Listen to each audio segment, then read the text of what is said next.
जानते हैं पूरे वर्ष में एक दिन ऐसा आता है जब वैकुंठ के द्वार खुल जाते हैं। एक ऐसा दिन जब विष्णु जी वैकुंठ के द्वार सभी देवी देवताओं और अपने सभी भक्तों के लिए खोल देते हैं, जिसे वैकुंठ एकादशी कहते हैं। वैकुंठ एकादशी का व्रत पूरे साल में पड़ने वाली सभी 23 एकादशी के व्रत के बराबर माना जाता है। यदि आप पूरे वर्ष भर किसी भी एकादशी का व्रत नहीं करते हैं और सिर्फ वैकुंठ एकादशी का व्रत करते हैं तो वर्ष में पड़ने वाली सभी 23 एकादशी का व्रत का पुण्य आपको एक ही एकादशी में मिल जाता है, जिसे मोक्षदा एकादशी भी कहते हैं। मोक्षदा एकादशी यानी कि मोक्ष को देने वाली एकादशी।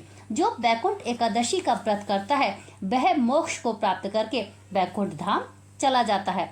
इस वर्ष 2025 में वैकुंठ एकादशी का व्रत 30 दिसंबर को रखा जाएगा या फिर 31 दिसंबर को। वैकुंठ एकादशी का आरंभ 30 दिसंबर को सुबह 7:50 से शुरू होकर 31 दिसंबर को 5 बजे समाप्त हो जाएगा। उदय तिथि के अनुसार 30 दिसंबर को ही वैकुंठ एकादशी का व्रत रखा जाएगा। वैकुंठ एकादशी व्रत कथा। सतयुग में मुरासुर नाम का एक शक्तिशाली राक्षस था। उसने ब्रह्मा जी की तपस्या करके अमृतत्व का वरदान प्राप्त किया।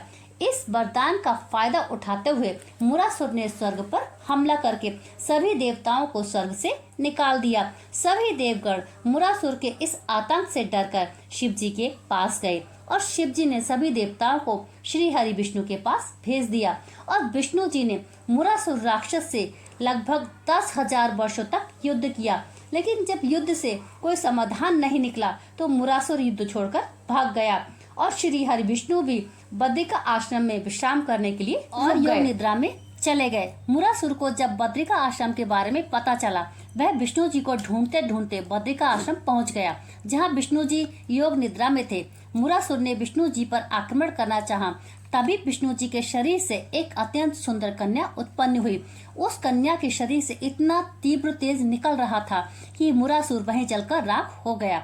विष्णु जी योग निद्रा से जागे तो उन्होंने मुरासुर को जला देखकर उस कन्या से कहा, तुमने मुरासुर का वध करके सभी देवताओं को सुरक्षित कर दिया है, मांगो तुम्हें क्या चाहिए। उस कन्या ने कहा, आज के दिन जो भी व्रत करेगा, पूजन करेगा, उसके सारे पाप नष्ट हो जाएं और उसे मोक्ष की प्राप्ति हो। विष्णु जी ने कहा, ऐसा ही होगा। विष्णु जी ने कहा, तुम मेरे शरीर से उत्पन्न हो, इसलिए तुम्हारा नाम एकादशी है और जो इस एकादशी का व्रत करेगा वह मोक्ष को प्राप्त होगा, सीधे वैकुंठ धाम जाएगा। इसलिए इस मार्गशीर्ष माह में पड़ने वाली एकादशी को वैकुंठ एकादशी कहते हैं।